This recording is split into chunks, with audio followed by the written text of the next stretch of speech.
shtresat më vulnerabël të shoqërisë, ku për shumë qytetar përballimi i kostove minimale të jetesës është kthyer në një sfidë të përditshme.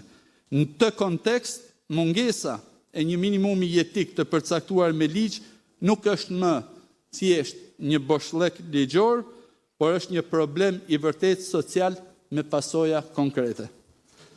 Këto propozime të Partisë Demokratike synonin pikërisht të adresonin këtë boshllëk jo vetëm për të përcaktuar një nivel minimal të ardhurave, por për të vendosur një garanci reale për dinjitetin e çdo qytetari. Minimumi jetik nuk është luks. Është një drejtë themelore që lidhet me vetjetën dhe mirëqenien. Në të njëjtën linjë, opozita mbetet e vendosur të vazhdojë këtë betejë politike dhe institucionale deri në garantimin e minimumit jetik si standard detyrues për shtetin, duke mos u tërhequr përballë asnjë refuzimi apo pengese nga kjo mazhorancë që cënon drejt për drejt mirëqenien e qytetarëve.